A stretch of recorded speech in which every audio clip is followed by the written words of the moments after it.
How's your father? Hello, I'm H.G. Tudor. No, it's not the euphemism for a bit of hanky-panky, slap and tickle, hide the sausage, but rather a legitimate inquiry in relation to Harry's wife's father. We know Harry's wife is a hypocrite. Goes with the territory as a consequence of her being a narcissist. She will say one thing and do another because it's expedient to do so, governed by her narcissism, which will pursue the prime aims irrespective of contrarian behavior or hypocrisy. Because of the compartmentalization of narcissism, what happens in this moment is not related to the next moment unless the narcissism decrees that it should be. In all other circumstances, therefore, the narcissist can say something at 9 a.m.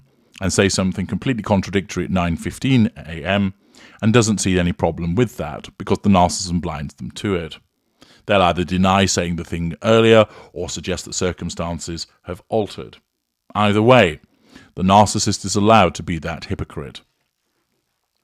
Similarly, with Harry's wife, she is allowed to say things which are not borne out by her actions. And Amanda Platell of the Mail Online has picked up on this in relation to Harry's wife's recent attendance at the Harry's Wife Games in Dusseldorf. Platell writes, "How refreshing it was to see Harry's wife join Harry in Dusseldorf at the Invictus Games, his wonderful sports competition for injured veterans from the armed forces. It was the first time in 4 months Harry and Harry's wife had appeared together at an official event, and their loved-up performance told a different story from those rumours that their marriage is in trouble. Though she arrived 3 days late, lack of accountability, she received a rapturous welcome at the Games' family and friends party, apologising and saying she'd been tending the children back home, getting milkshakes, doing the school run. Facade management. Made her sound just like any old homespun American mom, which for someone with nannies, a security detail and housekeepers on tap was a bit of a laugh-out-loud moment. Indeed it is. Of course, Harry's wife's brand of narcissism fails to pick up on the fact that everybody will go, hang on a second, you've got a staff that helps you. Don't try and make out like you're really busy being a domestic goddess. It doesn't hold true. Platell continues, but then the whole emphasis of this event was family, so fair enough. She mentioned the importance of family in the rehabilitation of wounded soldiers, which is perfectly true. She proclaimed, "I'm really proud to be part of this Invictus family with all of you." And Invictus is certainly something to be proud of. But all this family talk had me thinking, what about her own family? I don't mean the Monty Shitshow branch with Harry and their children.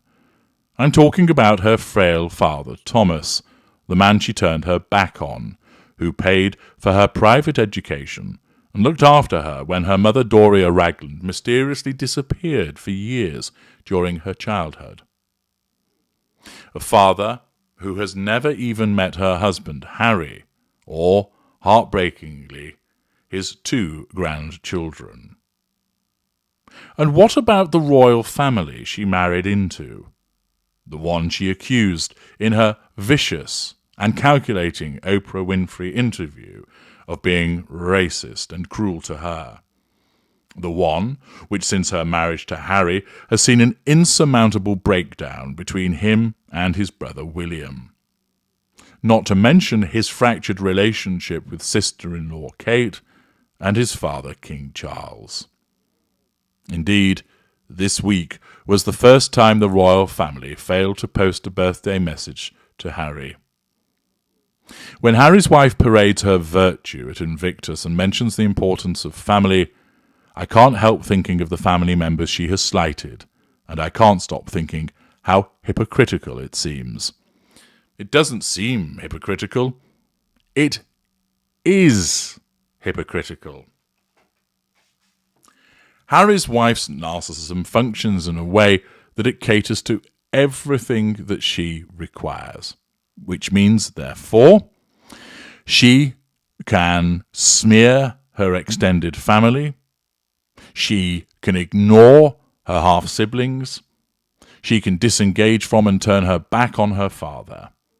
And she can do all of that because her narcissism tells her that she is allowed and entitled because those people have been horrible to her in some shape or form.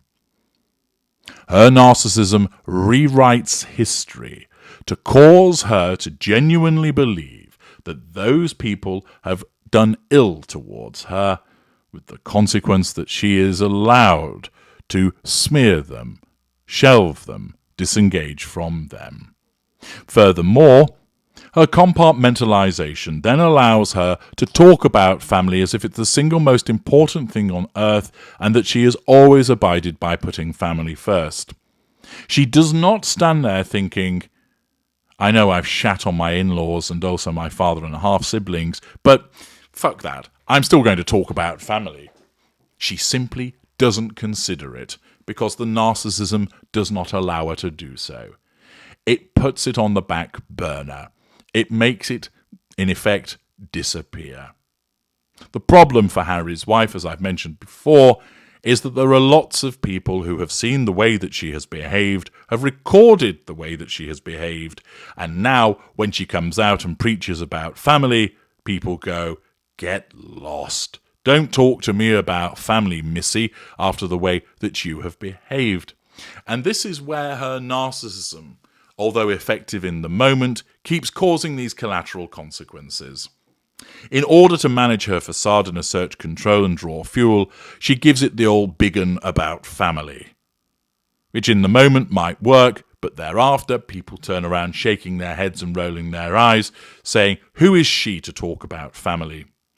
Indeed, even now her father has issued another plea to be allowed to see his grandchildren, who he has not seen in 5 years. She has disengaged from him, no doubt smearing him to her husband so that he accepts that it's acceptable that he has nothing to do with his father-in-law either. Ordinarily, someone would say, well, surely the children should get to see their grandfather, but no.